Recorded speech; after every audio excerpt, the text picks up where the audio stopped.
আসসালামু আলাইকুম। আমি এখন রান্না করব মুগ ডাল দিয়ে পাতাকপি। জিনিসটা তৈরি করা খুব সহজ, খাইতে অসাধারণ। ভাত, রুটি, পরোটা যে কোনো কিছুর সাথে খেয়ে ফেলতে পারেন। অনেকেই হয়তো রান্না করেন, একবার এইভাবে রান্না করে দেখেন। আমি শেষে যা জিনিস দিব এইভাবে একটু দিয়ে দেখেন, তাহলেই বুঝবেন যে কতখানি মজার হইতে পারে জিনিসটা। তো আসেন দেখি শুরু করা যাক। আমি এখানে 1 কাপ মুগ ডাল নিয়ে নিছি। মুগ ডালটাকে আমি একটু ভেজে নিব, সুঘ্রাণ আসা পর্যন্ত, আর হালকা একটু বাদামি টাইপের হবে ওই পর্যন্ত আমি একটু ভেজে নিব এটাকে। তো ডালটাকে আমি ভেজে নিলাম, হালকা একটু রং বদলায় আর বেশ সুন্দর একটা সুঘ্রাণ বের হয়। দেখেন একটু বাদামি বাদামি হয়ে গেছে। এখন আমি চুলাটাকে বন্ধ করে এটাকে ঠান্ডা করে ধুয়ে নিব। ধুয়ে তারপরে আমি সিদ্ধ করে নিব। এটা কিন্তু আমি না ধুয়ে কাঁচা ডালটাকেই ভাজলাম। আমি ডালগুলোকে ধুয়ে নিলাম। এখন এর মধ্যে আমি 1 চা চামচ লবণ দিলাম, দিয়ে এইটাকে আমি জাল দিয়ে সিদ্ধ করে নিব। পানিটা আমি এমনভাবে দিছি ডালটা সিদ্ধ হওয়ার পরে যাতে একটু পানি পানি থাকে, খুব বেশি পানি না আর কি। তো আমি মুগ ডালগুলোকে সিদ্ধ করে নিলাম। দেখেন এটা কিন্তু এখনো দানা দানা আছে, নরম হয়ে গেছে কিন্তু একদম গলে যায় নাই, কারণ এটাকে আমার আবার পাতাকপির সাথে জাল দিতে হবে, বাঁধাকপির সাথে। সেই জন্য কেউ যদি গলায় চান গলায় নিতে পারেন। আমি একটু আস্তে আস্তে এবার রাখলাম যাতে বাকিটুকু বাঁধাকপির সাথে হয়ে যায়। তো এখন আমি মূল রান্নাটা চলে যাব। আমি একটা কড়াইতে 1.5 টেবিল চামচ সরিষার তেল গরম করে তার মধ্যে 3টা তেজপাতা, 3টা শুকনা মরিচ, 1 চা চামচ জিরা একটু ফোড়ন দিব, মানে একটু ভেজে নিব আর কি, কয়েক সেকেন্ড। এই 20-25 সেকেন্ড ভেজেই এর মধ্যে আমি 2 চা চামচ আদা বাটা দিব, দিয়ে একটু ভেজে নিব।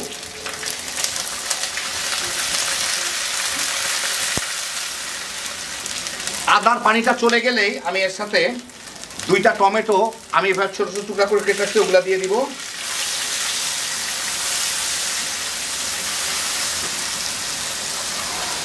এক চা চামচ মরিচের গুঁড়া, 1 চা চামচ হলুদের গুঁড়া, 1 চা চামচ জিরার গুঁড়া। এটা দিয়ে আমি এটাকে একটু ভুনে নিব। আর সাথে একটু লবণ দিয়ে দিই, টমেটোটা যাতে গলে যায় আর কি। একটু এটাকে ভুনে নিব, টমেটোটাও একটু গলে যাবে।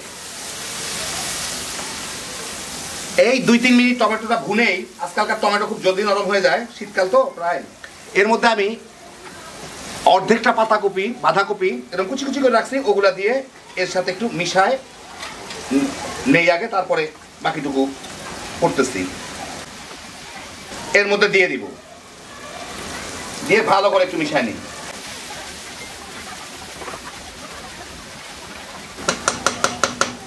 মোটামুটি মিশাই দিলাম। এখন এটাকে আমি ঢেকে একটু মাঝারি আছে জাল দিব। বাঁধাকপিটা একটু পানি ছাড়বে স্বাভাবিকভাবেই, আর একটু কমেও যাবে। 4-5 মিনিট রান্না করেই দেখেন পানি ছাড়ছে, কিন্তু ইয়েটা গলে নাই। এই পাতাকপিগুলা গলারও দরকার নাই, কারণ এর সাথে আমি ডালগুলা দিয়ে জাল দিব। কারণ একদম গলে গলে গেলে খাইতে খুব একটা ভালো লাগে না। আপনারা যদি একদম গলা চান গলায় ফেলতে পারেন, কিন্তু আমার কাছে একটু শক্ত শক্তই ভালো লাগে। এর মধ্যে আমি এই ডালগুলাকে দিয়ে দিব, সাথে যথেষ্ট পরিমাণ পানি দিয়ে দিব, খুব বেশি না, যাতে খালি সিদ্ধ হইতে পারে। এইগুলা একটু ঘন ঘন থাকলে ভালো লাগে আর কি।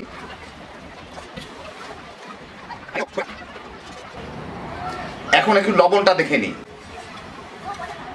লবণ ঠিক আছে। এখন আমি এটাকে ঢেকে জাল দিব প্রায় 7-8 মিনিট। ডালটাও যাতে পুরো বাকিটুকু গলে যায়, আর বাঁধাকপিটা এর মধ্যেই সিদ্ধ হয়ে যাবে। প্রায় 10 মিনিট জাল দিয়ে কয়েকবার আমি নেড়ে দিছিলাম। ডালগুলাও গলে গেছে, পাতাকপিও মানে বাঁধাকপিটাও মোটামুটি সিদ্ধ হয়ে গেছে। এখন এর মধ্যে আমি 1 চা চামচ চিনি দিব টেস্টটা বাড়ানোর জন্য। যারা চিনি খান না, এই অবস্থায় আপনারা আপনাদের অল্টারনেটিভ যে সুইটনারটা আছে ওটা দিয়ে দিতে পারেন। একটু মিশায় আমি টেস্টটা দেখি এখন, কারণ বাঁধাকপি কিন্তু যথেষ্ট পরিমাণ লবণ চুষে নিচ্ছে, ডালটাও চুষে নিচ্ছে। আর চিনি দিলাম, এখন লবণ আর চিনির টেস্টটা ঠিক আছে কিনা। একটু লবণ লাগবে। একই সাথে আমি কয়টা কাঁচামরিচ, লাল মরিচ ফালি ফালি করে রাখছি, ওগুলা দিয়ে দিব। যে কোনো মরিচ দিলেই হয়। এইটাকে এখন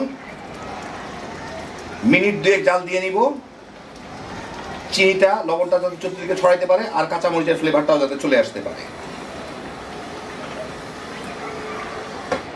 একটু ফাঁক করে ঢেকে দিই।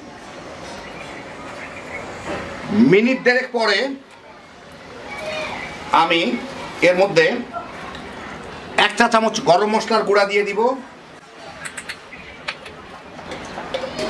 এরকম বড় 1 চামচের 1 চা চামচ ঘি দিয়ে দিব। এইটাকে একটু মিলাই দিই। একই সাথে কিছু ধনিয়া পাতা কুচিও দিয়ে দিব, এটারও ফ্লেভার চলে আসবে এর সাথে।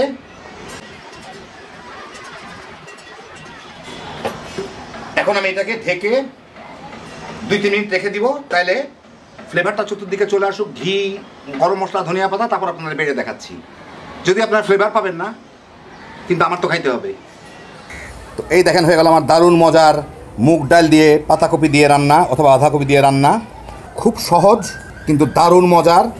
বিশেষ করে শেষে গরম মশলার ঘিটা দেওয়ার ফলে ফ্লেভারটা এত সুন্দর হয়, আঙ্গুল চেটে খাওয়ার মতো। আর চিনিটা দেওয়ায়, চিনিটা দিতে ভুল করবেন না, কারণ এটা একটু মিষ্টি নোনতা টাইপের হয়। আর যাদের ডায়াবেটিস আছে বলে দিচ্ছি, আপনার শেষের দিকে আপনাদের অল্টারনেট সুগারটা দিয়ে দিবেন।